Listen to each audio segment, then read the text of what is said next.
आप सभी को जय मसीह की। मेरे प्रिय, एक बार फिर से हम आपके बीच में परमेश्वर के 10 हुक्मों को लेकर आए हैं, जो परमेश्वर ने 10 हुक्म अपने दास मूसा नबी को दिए थे।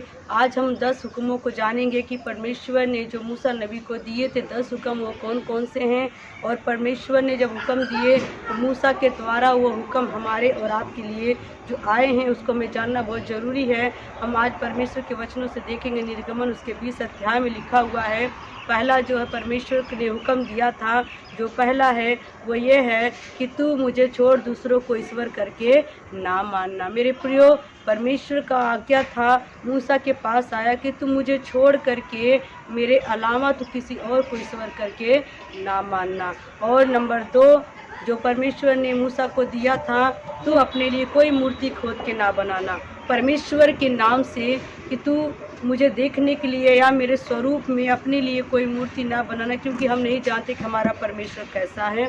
परमेश्वर ने कहा तो अपने लिए कोई भी मूर्ति किसी प्रकार की, चाहे वो मिट्टी की हो, चाहे वो सोने या चांदी की या लकड़ी किसी भी प्रकार की हो, तू ना बनाना। और भी परमेश्वर ने कहा नंबर 3 कि तू मेरा नाम व्यर्थ ना लेना। तू मेरे नाम को व्यर्थ नहीं लेना, मेरे नाम का तू कदर करना, इज्जत करना, आदर के साथ मेरे नाम को तू लेना, क्योंकि मेरा नाम सब नामों में पवित्र है।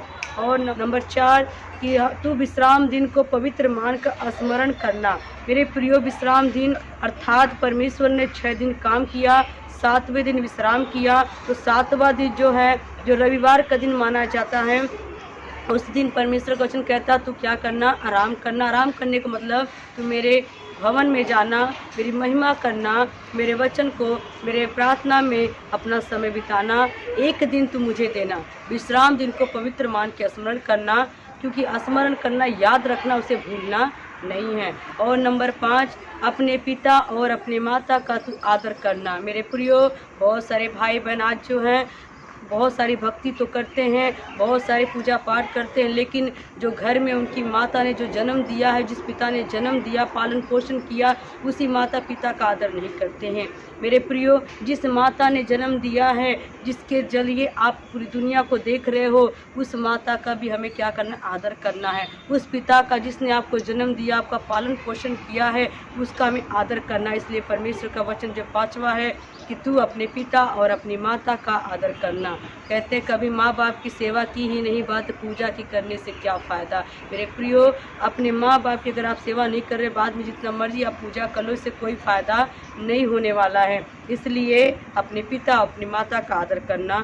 नंबर 6 हम देखते हैं कि तू खून ना करना। तो मेरे प्रियो, खून नहीं करना इसका मतलब ये नहीं कि हम कत्ल बलवाए, अर्थात खून बहुत ही प्रकार के होते हैं। हम अपने भाई के साथ अगर पड़ोसी से प्रेम नहीं करते हैं, उसके हम विरोध में काम करते हैं, उसको दुख देते हैं, भाई भाई को दुख दे रहा है, अगर वो अपने पड़ोसी को दुख दे रहा है, अगर वो किसी का हत्या कर रहा, खून कर रहा है, तुम्हारे कारण किसी के दिल में ठेस पहुंच रही है, तुम्हारे कारण कोई अगर दुखी है, परेशान है, तो ऐसा नहीं करना, किसी का खून मत करना।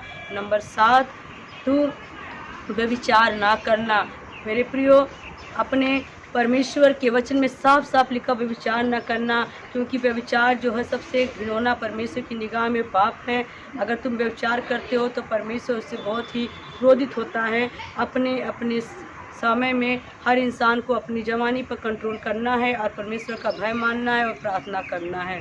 और नंबर 8 जो है वो परमेश्वर के वचन में देखते तू चोरी ना करना। चोरी मेरे प्रियो, जो सबसे जो 8वें नंबर पे हम देख रहे हैं, तो आज चोरी इंसान छोटी छोटी चीज़ों को भी कर लेता है। कभी कभी लोग बहुत सारी चोरियां झूठ बोल देते हैं, चोरी करते हैं। मेरे प्रियो, कहने का मतलब होता है, कई लोग सोचते हैं कि हमारे घर में एक गिलास है, चलो दूसरे का उठा कर रख लेंगे तो 2 हो ही जाएगा।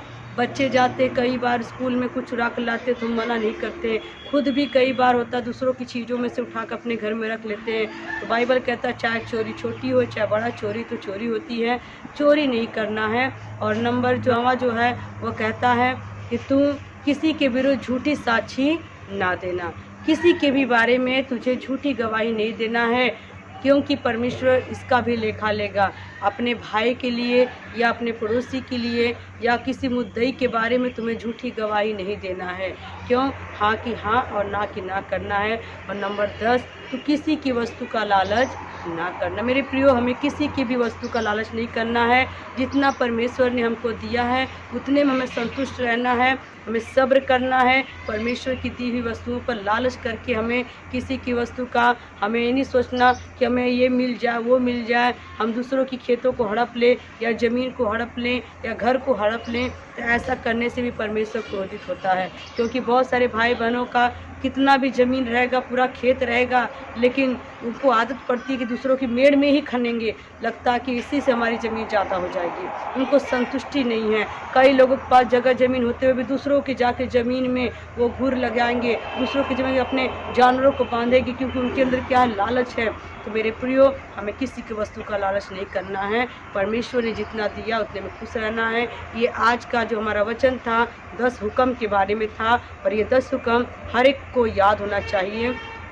सचमुच मेरे प्रियो भाई बहनों, आप लोगों को 10 हुक्म याद होना चाहिए। 10 आज्ञाएँ आपके जीवन में होना बहुत ज़रूरी है। आप सभी को जय मसीह की।